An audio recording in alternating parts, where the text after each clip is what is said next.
Greetings, everyone. My name is Sandra Black. Ezrath Bat Shem is my second name. Um, I want to talk to you today about a court case that is in federal court for $100 million. That if I win this settlement, there's no doubt that I can win. I mean, the people are so guilty. I'm going to show you the case. The people are so guilty and racist that they can't overcome the case. But what I am pushing for is that it's time for something special for Black people. We have a special condition and we suffer all of our lives from a young age all the way to the rest of our life. I'm talking in terms of we have to be better. I know my first encounter was when I was on the kindergarten playground, and I was playing with my little white friend, running, jumping, and climbing the monkey bars and doing everything together. Every single day we were doing this until one day I come out and the little boy tells me, I can't play with you anymore because you're Black. And my girlfriend said that I shouldn't be playing with Black kids. So that was my first encounter at kindergarten. And even my granddaughter now has had her first encounter when she happened to read about Rosa Parks.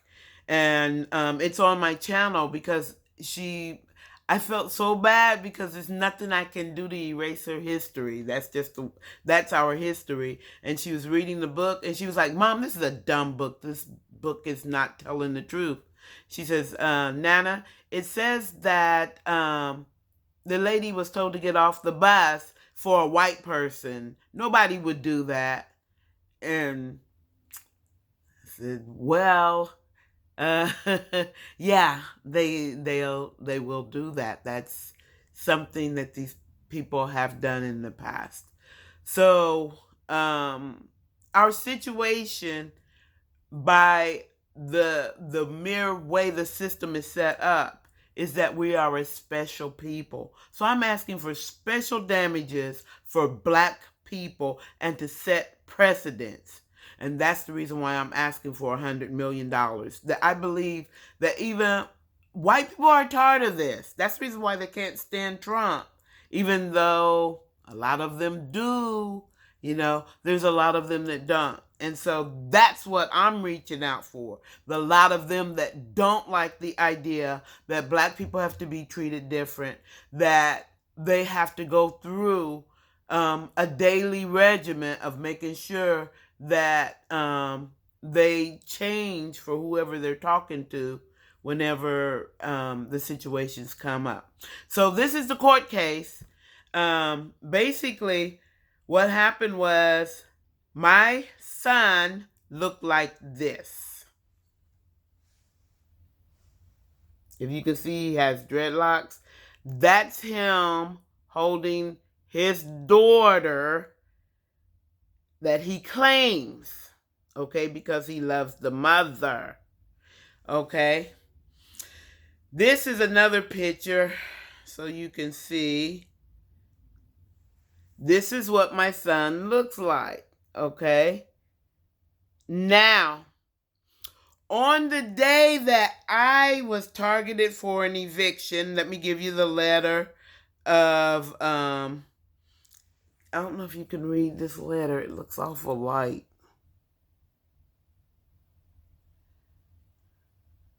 But anyways, what it says is, and I'm going to remove it here so I can read it to you because I can't read it in here. So I'm assume that you can't read it. What it says is that, Dear Miss Black, I have been a witness. Now she's saying that she's seen this. I have been a witness to your occupant driving recklessly in and out of the Hunters Run apartment. Now they have surveillance videos. We asked to see the surveillance video. It magically disappeared. I was told that, it breaks sometime. But the only time it broke was the time that my son was parked there, gone, and then it comes back on when after he's gone. So that's the only time it was messing up when I watched it. We sat there watching for the spot, but it blacks out when my son would be pulling out. Then it says that persons, okay, in addition, several other persons have been witnessed to your, this thing keeps changing on me, to your apartment and appear to be permanent occupants at Hunter's Run and are not on your lease. Other unauthorized to be living in your apartment. At this time, we have reason to believe that you have unauthorized occupants living in your apartment. As a result, you are being provided a 30-day notice to vacate. Okay. So let me show you what happened, the reason why I got that. And if I just wish you could see the date. I know what I can do. I can make this a little darker so that you could maybe see it. I don't know if it's going to show up still. Okay. Now this is the letter that I just was showing you. When I try to make it bigger so you can see it better, I'm hoping it'll show up better. I want you to see the date on that letter. It's April 19th, 2017. And it doesn't show up really good. So, you're not even going to be able to see this. I'm tempted to just shut down the video. It's so frustrating what we go through. But then what happened was that day is my son got awarded his bride. And this is what my son then looked like on that day. Do you see how he chopped his hair off? That's the woman that he wants to marry. And that's the baby that came in to my home. If you look, he's holding the baby. See how that thing just ups and changes. Okay. So that's the woman who just opened my door and walked in that they had never seen before. Now, this is the powerhouse that messed them up. That's the reason why I got evicted, or they tried to evict. They lost anyways. But they tried to evict me because she walked in that one day. And this is my proof. My son, you might be able to see this better. It looks pretty good. Okay. Was awarded, this girl was 15 years old. And she had this baby, and the mother was having serious problems that I'm not going to go through explaining everything, that they told the judge. They told the judge that, and she allowed them to get married. So when he came there on the same date as she gave me a warning to get out, that she saw these several people. She didn't know it was my son because he had cut all his dreadlocks off. Okay, so it's April 19th. I just wish, no. Okay, there you can see the 19th, I believe. This is a really, yeah, you can see April 19th, the day of April 19th. So when she seen them walk into my door, she was like, okay, now I got her. I'm going to pretend that they were always going in there, and I'm going to tell them to get out, and she's going to give us a 30-day vacate. Well, what happens is,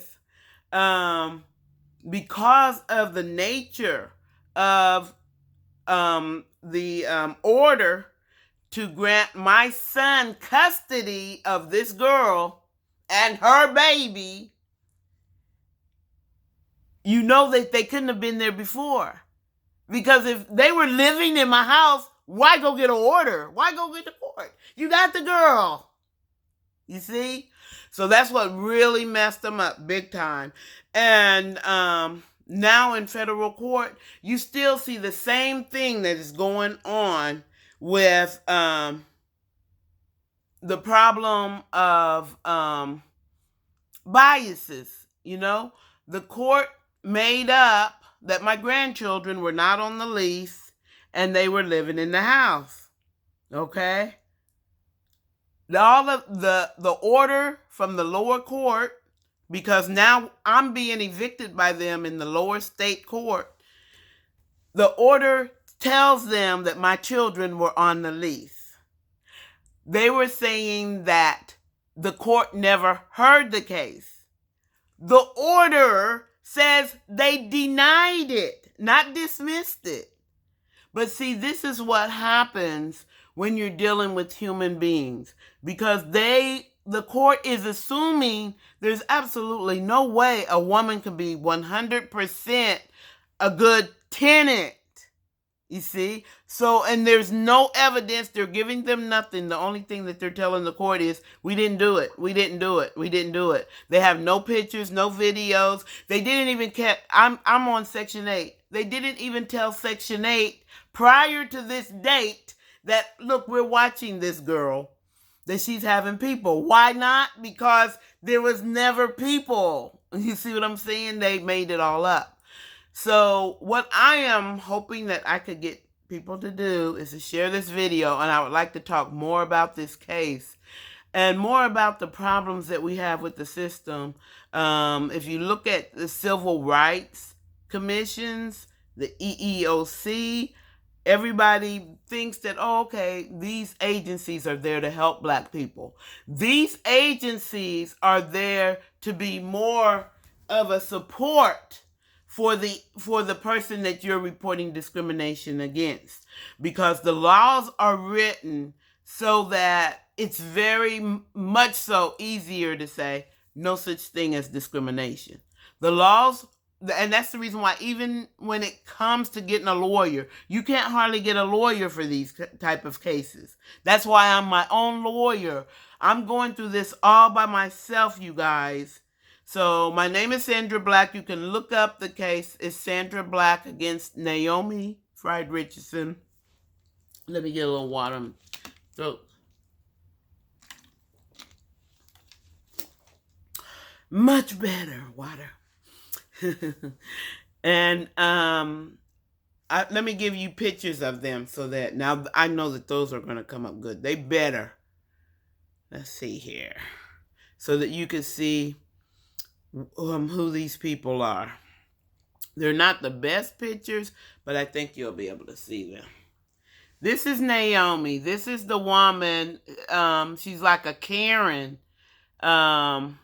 They target Black people, and I know other Black people too that were targeted, so that, if you make any mistake, you're evicted. Okay? And she even said in court, if we have 3 violations, we normally evict. But that's another whole story I'll save for another video. She lied through lower court so bad, and she got trapped up. One minute she was saying that I was a witness. I saw several people over a course of a period of time going into Sandra Black's house. And she said that there was others. Oh, she said that she was so worried about Section 8 that's the reason why because we could lose our voucher with Section 8 if we didn't stay on top of this. But Section 8 said, hey, you have no evidence this happened. So that's misleading the court right there with the biggest lie. Section 8 is against you. And eventually, the lower court is against you. The lower court denied them. So again, I'm going to let you see. This is Naomi. That's what she looks like. And then I'm going to let you see the other lady. She's a real Karen. I'm going to let you see her video, too. She made she got mad at me because of the video. Called the police on me like a Karen. And the reason why I was video recording was because of them lying. This is the police report. And they said that I was there being belligerent. They said that I was there only because I was being evicted, as if I was this bad person. And lie, just to lie. Um, the only reason why I was there was to service them a cease and desist. And after that, that's when they filed the lawsuit. They even had a meeting that they weren't going to file a lawsuit. They were not going to file it. But what really pissed me off is that, oh my God, I was so angry. We got in there, me and my daughter, and they was like, oh, okay, everything, we're going to drop everything. And then I'm not gonna say it, but oh, I can't stand what they did to me. Then she says, and okay, what you can do is put it in writing. She did that. She does that to me. This is a long going on thing. That's what she does to me the whole time I've been kissing her ass. Trust me, I've been kissing her ass because it was a nice place. So I wanted to stay there, and that's what black people have to do if you want to keep your place. But this was the last straw, because I realized that this was not just a situation like I thought originally. I thought it was a situation where the regular deal with white people situation, because regularly it's just that they do in general. I'm sorry, white people, y'all gonna be pissed off to hear this, but in generally we do have to kiss your ass if we want to keep our stuff.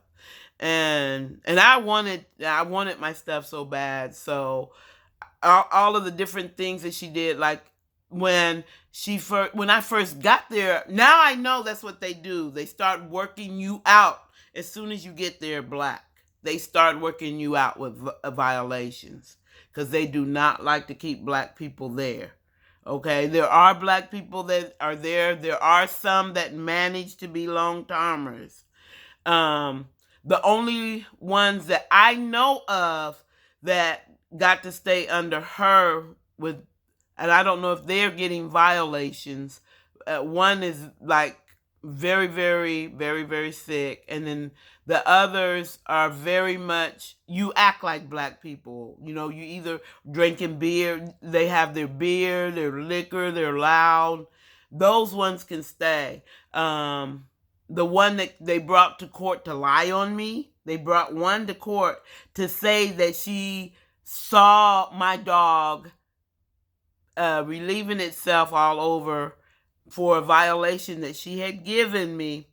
That same violation she took back, because as soon as I get one of those lies, I go around and get my neighbors to testify. Did you see this happen? And all of my neighbors said, no, I'm the only one who does pick up the poop. So that's the reason why she wrote on the violation that she was going to remove it from the file and disregard. But the Naomi chick that I just showed you, she got in court not realizing that I was on top of my game. And I brought my signed copy that it didn't exist. But she had the undocumented copy, because she was going to use it against me anyway, as if it was a real violation. So this is how she was working. And this is the court order where you can see it was, I hope I can get you to see it. I don't see the words. Denied. Maybe I need to come back.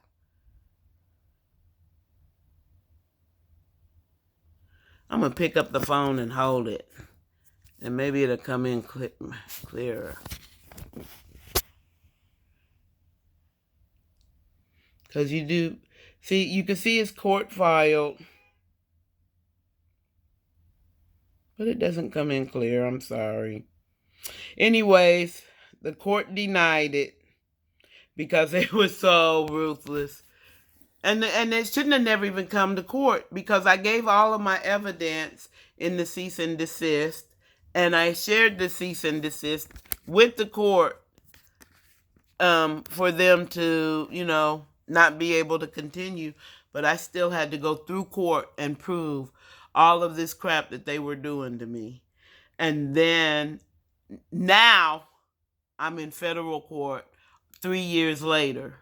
after what they were doing. So this has been going on nearly 5 years, you guys. So subscribe because I'm gonna keep you posted. I want to give you more information. I never did get a chance. I wanted to show you the girl. This is the girl. I don't know if I showed her to you. She's the one who did the real Karen thing with the police report. And here's the video. I'm gonna show that to you that I made, where she's going to call the police on me and lie to the police.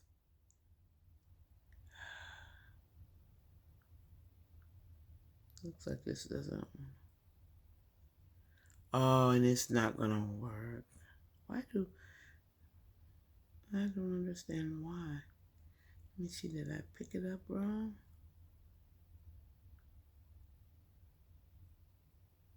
Okay, here is the video. There we go. They're angry. Huh? Somebody's angry, they can call me. No, but why would they call you when you would take a person, an innocent person, who has nobody coming to her apartment? Sandra, your grandson is recording me. I'm asking you to leave the office. I'm going to come in here and I'm going to shut my door because I'm telling you cannot record me. Well, I understand when you're guilty like that. That's okay. You stay in there. I'll talk from out here because I know you can hear me. But this is your letter. Yes, you can call the police. You can call the police. Anyway, this is your letter. And what this letter states is, I can't win with these videos, you guys.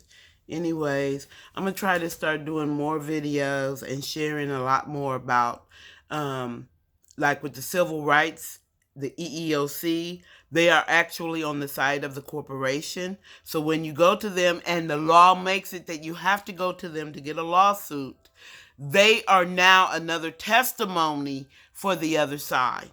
Because in Indiana, most of all of those people hired there are black. And the reason why they do that is so that when they do go there,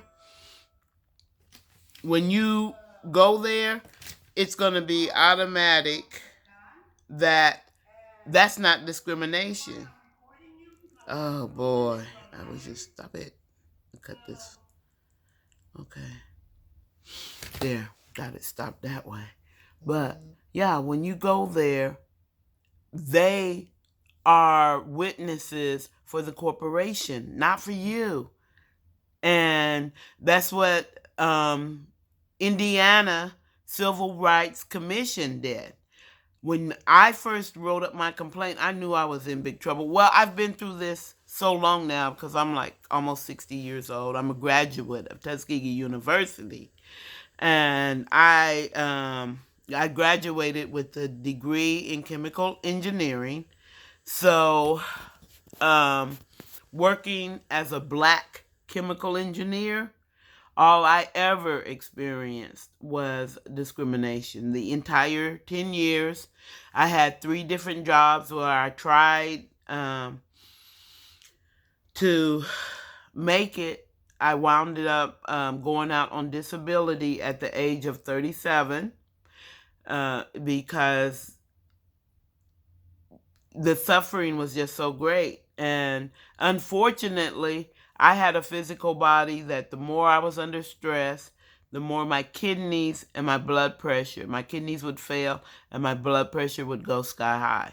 Well, you're not going to be able to work with that going on. I was taking my medicine, and the doctor even would say, we could see you're taking your medicine. Your heart rate was like at 40 and below 40.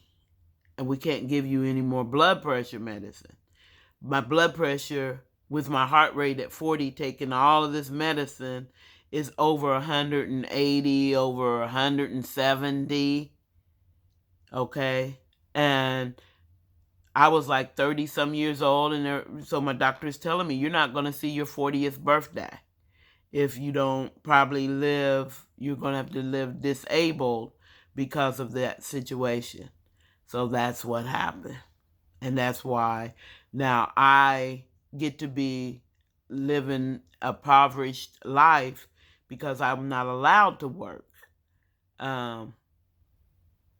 in a fair, healthy environment.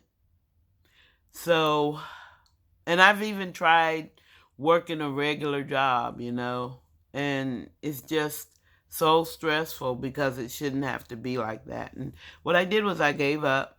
I said, let me just go like my doctor told me. And I'm happy raising my grandchildren. Um, my kids lived, after a while, they would wind up in poverty. Um, it took a while for me to get to the state of poverty. But for me, I'm at peace with it because I never needed money to define me. So I'm all good. My kids, some are good, some are not. One is good, the two is not.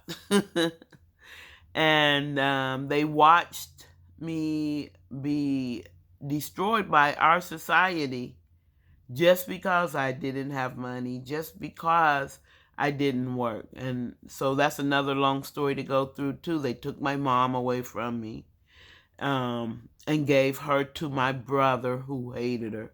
So, and this was a 10-year battle. Oh, it's just been really a nightmare when she got the dementia.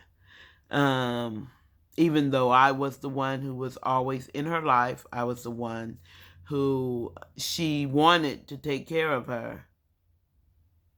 She didn't have a will because nobody saw. Who would have saw the one that couldn't stand her is going to be saying, I love my mom. She's a thief. That's what he's calling me.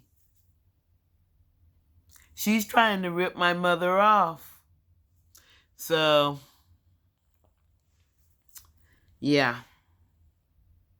We never saw that one coming.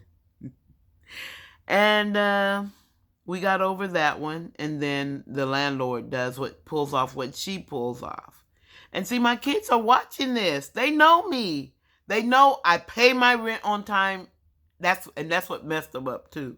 Because they expect it's going to be black people problems. You're going to have a month here, you can't pay your rent, or you're going to have some kind of criminal company coming over, or that crack addicted family member is going to, no, because I don't even play that. You on drugs, you do not come and see me. I don't care if you are my child. You will not come and see me. You will not come in my house. Okay? I run a real tight ship, and that left them kind of in a pickle because I have absolutely no legitimate violation against me. Not even one. The two that they got me with, they went to court. Okay, they made up, this is crazy. I'm telling you guys, I'm going to end this video because I see it's getting long. But I'm telling you, they took me to lower court with two made up violations that made it so that I actually had not one single violation. You can't make this up. This is funny. When I get to court, they got this thing called friendly reminder. Oh, there are people who get friendly reminders. I don't know who they are, but they weren't me.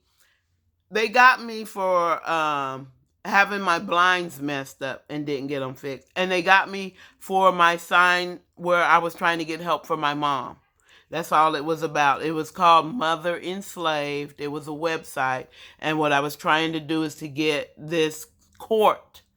I was trying to get any kind of lawyer. Same thing I'm doing now too. I wouldn't mind having a lawyer to help me. But when you've got a special case, they don't want to touch it. And then with housing discrimination, it doesn't even pay out as much as employment discrimination. But in either case, employment discrimination or housing discrimination, those areas are very much so that it's hard to get an attorney. Plus, you have to have big money coming in. You know why? Because it happens so often that if they're not going to be seeing like 5 million or 3 million coming up out of it, or something that's real quick coming out of it, they're not going to touch it because they have so many cases where they're getting that. So you're going to be stuck doing your own case. Or like in my situation, I'm setting precedents because I'm bringing in what I'm calling embedded law. And what embedded law is that it's embedded into each of us, even you and me, to some degree. No matter how you want to believe you don't do it, we all are against black. We are, it's just embedded there. And so I show how the laws were set back in the 1600s, that black people were inferior, that black people, you could do anything to them. And these laws were set there for hundreds of years, that it's embedded into us that this is the way it is. So now when we act, there's going to be something in our nature that is going to be prejudice against black people. So because of that, we need to have, once you are malicious, once you are outright just intending to harm a person for no reason, and you can prove it, and you see that letter from the court. It's not a letter, order, the order from the court that ordered that girl out of her house. On the same day, I get a letter to be evicted. That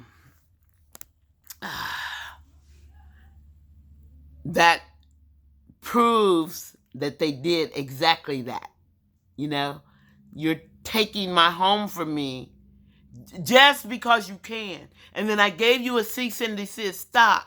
Then HUD said, look, you have no case. You didn't even come to us that she was doing anything before this. Even if you had wanted to set her up, you didn't come to us. So even HUD said there was no case. So, yeah. It's just a situation that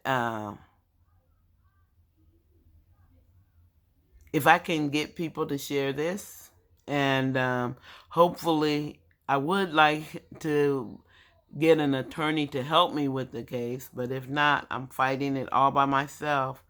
And right now, I think I was telling you before, I'm kind of all over the place. I'm gonna try to make a more compact video where I stay at one place.